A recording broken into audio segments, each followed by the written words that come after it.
Hello दोस्तों आज की इस वीडियो में हम साइंस के 40 प्रश्न करेंगे। तो चलिए शुरू करते हैं आज की वीडियो प्रश्न नंबर 1 से। प्रश्न नंबर 1 है, प्रकाश की गति कितनी होती है?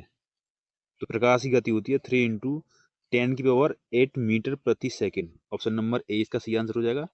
तो चलिए नेक्स्ट प्रश्न हो जाएगा हमारा। प्रश्न नंबर 2 है, न्यूटन का प्रथम नियम किससे संबंधित है? तो न्यूटन का प्रथम नियम संबंधित है जड़त्व से। ऑप्शन नंबर 20 का सही आंसर हो जाएगा, जड़त्व। हमारा अगला प्रश्न हो जाएगा प्रश्न नंबर 3 है, ध्वनि किस माध्यम में नहीं चल सकती? तो ध्वनि किस माध्यम में नहीं चल सकती, इसका सही आंसर हो जाएगा ऑप्शन नंबर डी, निर्वात में नहीं चल सकती। ऑप्शन नंबर डी इसका सही आंसर हो जाएगा, निर्वात। हमारा अगला प्रश्न है, विद्युत धारा की इकाई क्या है? तो विद्युत धारा की इकाई होती है एम्पियर। ऑप्शन नंबर सी इसका सही आंसर हो जाएगा, एम्पियर। और प्रश्न नंबर 5, गुरुत्वाकर्षण का नियम किसने दिया? तो ये दिया था न्यूटन ने। ऑप्शन नंबर 20 का सही आंसर हो जाएगा, न्यूटन ने दिया था गुरुत्वाकर्षण का नियम। प्रश्न नंबर 7 है, ऊर्जा का ऐसा ही मात्रक क्या है? तो ऊर्जा का ऐसा ही मात्रक है जूल। ऑप्शन नंबर ए इसका सही आंसर हो जाएगा, जूल ऊर्जा का ऐसा ही मात्रक है। अगला प्रश्न है, दाब का ऐसा ही मात्रक क्या है? तो दाब का ऐसा ही मात्रक होता है पास्कल। ऑप्शन नंबर 20 का सही आंसर हो जाएगा, पास्कल। हमारा अगला प्रश्न है प्रश्न नंबर 9, ध्वनि की चाल सबसे अधिक कहाँ होती है? तो ध्वनि की चाल सबसे अधिक होती है ठोस में। ऑप्शन नंबर सी इसका सही आंसर हो जाएगा, ठोस। चलिए प्रश्न नंबर 10 है हमारा, प्रकाश का परावर्तन किस नियम का पालन करता है? तो ये करता है परावर्तन का नियम का पालन करता है। ऑप्शन नंबर 20 का सही आंसर हो जाएगा, परावर्तन का नियम। प्रश्न नंबर 11 है, ऊष्मा का ऐसा ही मात्रक क्या है? तो ऊष्मा का ऐसा ही मात्रक होता है जूल। ऑप्शन नंबर इसका सही आंसर हो जाएगा, जूल। चलिए हमारा अगला प्रश्न है प्रश्न नंबर 12, 1 किलोवाट है। तो 1 किलोवाट होता है 1000 वाट के बराबर होता है 1 किलोवाट। ऑप्शन नंबर 20 का सही आंसर हो जाएगा, 1000 वाट। हमारा अगला प्रश्न है, वेग का ऐसा ही मात्रक है।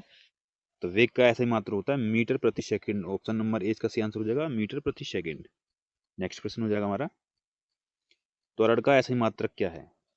तो त्वरण का ऐसा ही मात्रक होता है मीटर प्रति सेकंड स्क्वायर। ऑप्शन नंबर 20 का सही आंसर हो जाएगा, मीटर प्रति सेकंड स्क्वायर। हमारा प्रश्न नंबर 15, काम यानी वर्क का सूत्र क्या है?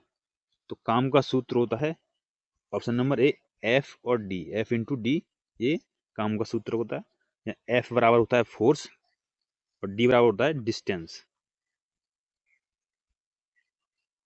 प्रश्न नंबर 16 है, शक्ति का ऐसा ही मात्रक क्या है? तो शक्ति का ऐसा ही मात्रक होता है वाट। ऑप्शन नंबर 20 का सही आंसर हो जाएगा, वाट। चलिए करते हैं पहले प्रश्न नंबर 17, गुरुत्व त्वरण का मान कितना होता है? तो गुरुत्व त्वरण का मान होता है 9.8 मीटर प्रति second square. Option number A इसका सही आंसर हो जाएगा। चलिए प्रश्न नंबर 18 कर लेते हैं, तापमान का ऐसा ही मात्रक क्या है? तापमान का ऐसा ही मात्रक होता है केल्विन। ऑप्शन नंबर 20 का सही आंसर हो जाएगा, केल्विन। हमारा अगला प्रश्न है प्रश्न नंबर 19, प्रकाश वर्ष किसकी इकाई है? तो प्रकाश वर्ष दूरी की इकाई होती है। ऑप्शन नंबर 20 का सही आंसर हो जाएगा, दूरी। चलिए अगला प्रश्न कर लेते हैं। प्रश्न नंबर 20 है हमारा, न्यूटन का दूसरा नियम क्या है? तो न्यूटन का दूसरा नियम होता है F is equal to M A. चलिए करते हैं प्रश्न नंबर 21, विद्युत प्रतिरोध की इकाई क्या है? विद्युत प्रतिरोध की इकाई है ओम। ऑप्शन नंबर 20 का सही आंसर हो जाएगा, ओम। चलिए अगला प्रश्न कर लेते हैं, ओम का नियम क्या है? तो ओम का नियम है V बराबर आई आर। यहाँ V से वोल्ट होता है, I से एम्पियर। चलिए करते हैं प्रश्न नंबर 23, ऊर्जा संरक्षण का नियम क्या कहता है? तो इसका सही आंसर हो जाएगा, ऊर्जा नष्ट या उत्पन्न नहीं होती। ऑप्शन नंबर सी इसका सही आंसर हो जाएगा, ऊर्जा नष्ट या उत्पन्न नहीं होती। हमारा अगला प्रश्न है प्रश्न नंबर 24 कर लेते हैं, प्रकाश का अपवर्तन किस कारण होता है? तो इसका सही आंसर हो जाएगा, वेग में परिवर्तन। ऑप्शन नंबर ए इसका सही आंसर हो जाएगा, वेग में परिवर्तन। हमारा अगला प्रश्न है प्रश्न नंबर 25, दर्पण का उपयोग कहाँ होता है? तो दर्पण का उपयोग होता है परावर्तन में। ऑप्शन नंबर ए इसका सही आंसर हो जाएगा, परावर्तन में। अगला प्रश्न है, लेंस का उपयोग किस में होता है? तो लेंस का उपयोग होता है अपवर्तन में। ऑप्शन नंबर 20 का सही आंसर हो जाएगा, अपवर्तन में। अगला प्रश्न करते हैं प्रश्न नंबर 27, विद्युत शक्ति का सूत्र क्या है? तो विद्युत शक्ति का सूत्र होता है P बराबर VI, या P से पावर होता है तो V से वोल्ट और I से एम्पियर। हमारा अगला प्रश्न है प्रश्न नंबर 28, परमाणु का केंद्र क्या कहलाता है? तो इसका सही आंसर हो जाएगा नाभिक। ऑप्शन नंबर सी इसका सही आंसर हो जाएगा, नाभिक परमाणु का केंद्र कहलाता है। हमारा अगला प्रश्न हो जाएगा, सबसे हल्का तत्व कौन सा है? तो सबसे हल्का तत्व होता है हाइड्रोजन। ऑप्शन नंबर 20 का सही आंसर हो जाएगा, हाइड्रोजन सबसे हल्का तत्व होता है। हमारा नेक्स्ट प्रश्न है, दोस्तों अगर वीडियो अच्छी लग रही हो तो वीडियो को लाइक और शेयर करें, और चैनल पर नए हैं तो चैनल को सब्सक्राइब जरूर कर लें। ध्वनि की तीव्रता किससे मापी जाती है? तो इसका सही आंसर हो जाएगा डेसिबल से। ऑप्शन नंबर ए इसका सही आंसर हो जाएगा डेसिबल। हमारा अगला प्रश्न हो जाएगा, सूर्य से ऊर्जा कैसे प्राप्त होती है? तो ये होती है नाभिकीय संलयन से। ऑप्शन नंबर 20 का सही आंसर हो जाएगा नाभिकीय संलयन। हमारा अगला प्रश्न हो जाएगा, बैटरी में ऊर्जा किस रूप में होती है? तो ये होती है रासायनिक रूप में होती है। ऑप्शन नंबर 20 का सही आंसर हो जाएगा रासायनिक। चलिए अगला प्रश्न कर लेते हैं, ध्वनि की तरंगें कैसी होती हैं?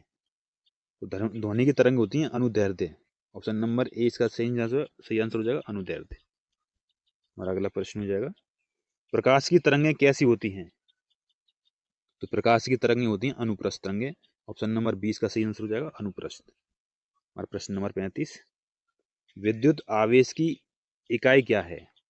तो विद्युत आवेश की इकाई है option number A coulomb. Option number A इसका सही आंसर हो जाएगा कूलाम। चलिए अगला प्रश्न कर लेते हैं, चुंबक के कितने ध्रुव होते हैं? तो चुंबक के 2 ध्रुव होते हैं। ऑप्शन नंबर 20 का सही आंसर हो जाएगा 2। हमारा अगला प्रश्न हो जाएगा, पृथ्वी का गुरुत्वाकर्षण किस पर निर्भर करता है? तो ये द्रव्यमान पर निर्भर करता है। ऑप्शन नंबर ए इसका सही आंसर हो जाएगा द्रव्यमान। चलिए प्रश्न नंबर 38 कर लेते हैं, तरंग की आवृत्ति की इकाई क्या है? तो तरंग की आवृत्ति की इकाई होती है हर्ट्ज। ऑप्शन नंबर ए इसका सही आंसर हो जाएगा हर्ट्ज। चलिए प्रश्न नंबर 39 करते थे, कार्य करने की क्षमता को क्या कहते हैं? तो कार्य करने की क्षमता को कहते हैं ऊर्जा। ऑप्शन नंबर 20 का सही आंसर हो जाएगा ऊर्जा। हमारा वीडियो का लास्ट प्रश्न है प्रश्न नंबर 40, पेंडुलम की अवधि किस पर निर्भर करती है?